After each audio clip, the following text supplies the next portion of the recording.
Good morning to all. రాష్ట్రంలో నిరుద్యోగ యువతకు మంచి రోజులు రానున్నాయి. ఎన్డీఏ కూటమి ఎన్నికల సమయంలో ఇచ్చిన హామీల్లో భాగంగా యువతకు ఉద్యోగ కల్పనతో పాటు నైపుణ్యాభివృద్ధి శిక్షణ అలానే నిరుద్యోగ వృత్తి అమలుకు సిద్ధమయ్యింది.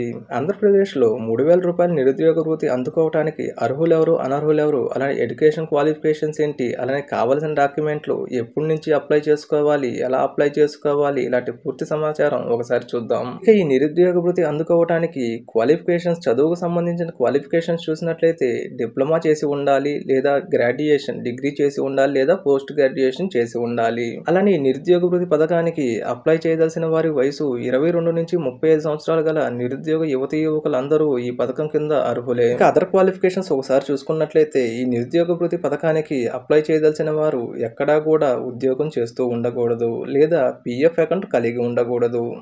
అలానే అభ్యర్థికి ఖచ్చితంగా వైట్ రేషన్ కార్డు ఉండాలి. అలానే నాట్ స్టడీయింగ్, ఎక్కడా కూడా ఇక చదువుతూ ఉండకూడదు, చదువు పూర్తయి ఉండాలి. అలానే ఏ పథకం కింద స్కాలర్షిప్ కూడా తీసుకోకూడదు. ఫ్యామిలీలో ఎవరికి కూడా 4 వీలర్ కార్ లాంటివి ఉండకూడదు. అలానే ఫ్యామిలీలో ఎవరు కూడా గవర్నమెంట్ ఎంప్లాయీ అయి ఉండకూడదు. అలానే ఈ పథకం కింద అప్లై చేసుకునే అభ్యర్థికి భూమి కూడా 5 ఎకరాల లోపే ఉండాలి.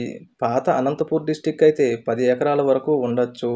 అలానే గవర్నమెంట్ నుంచి ఎటువంటి లోన్ కానీ, సబ్సిడీ కానీ 5 లక్షలకు మించి పొంది ఉండకూడదు.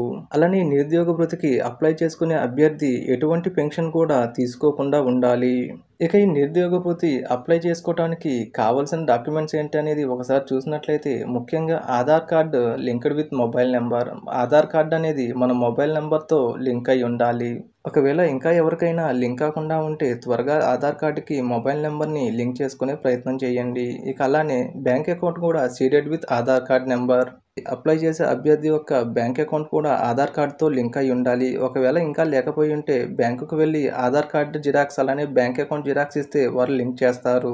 ఇక అలానే క్వాలిఫికేషన్ సర్టిఫికెట్స్, డిప్లొమా కానీ, డిగ్రీ కానీ, పోస్ట్ గ్రాడ్యుయేషన్ కానీ ఆ సర్టిఫికెట్స్ అలానే హాల్ టికెట్ నెంబర్ అనేది మనకి తెలిసి ఉండాలి. అప్లికేషన్ ప్రాసెస్ విషయంలో ఈ డీటెయిల్స్ ఎంటర్ చేయడానికి ఉపయోగపడతాయి. అలానే ఒక ఈమెయిల్ ఐడి, వీటితో పాటు వర్కింగ్లో ఉన్న ఒక ఫోన్ నెంబర్ అనేది ఖచ్చితంగా కావాలి. ఇప్పుడు చెప్పిన డాక్యుమెంట్స్ అన్ని మనకు రెడీగా ఉంటే ఇక మనం ఈ నిరుద్యోగ వృత్తి పథకానికి అప్లై చేసుకోవటానికి అర్హులైనట్లే. ఇక ఈ నిరుద్యోగ వృత్తి పథకానికి అప్లై చేసే విధానం ఆన్లైన్లోనే ఉంటుంది. ఇక ఎప్పుడు అనేది త్వరలో జరగనున్న క్యాబినెట్ మీటింగ్లో అఫీషియల్గా అనౌన్స్ చేయనున్నారు. ఇక ఈ నిరుద్యోగ వృత్తి పథకంతో పాటు ఏపీఎస్ఎస్డిసి తరపున నైపుణ్యాభివృద్ధికి సంబంధించిన నైపుణ్య గణన కూడా ఏపీ స్కిల్ డెవలప్మెంట్ కార్పొరేషన్ ఏపీఎస్ఎస్డిసికి బాధ్యతలు అప్పగించబడ్డాయి. ఇక ఈ ఇన్ఫర్మేషన్ని మీకు అలానే మీ ఫ్రెండ్స్ కూడా షేర్ చేసి వాళ్ళకు కూడా హెల్ప్ చేయండి. Thank you friends, thank you for watching. ఇలాంటి మరిన్ని వీడియోస్ కోసం ప్లీజ్ మన ఛానల్ని సబ్స్క్రైబ్ చేసుకోండి.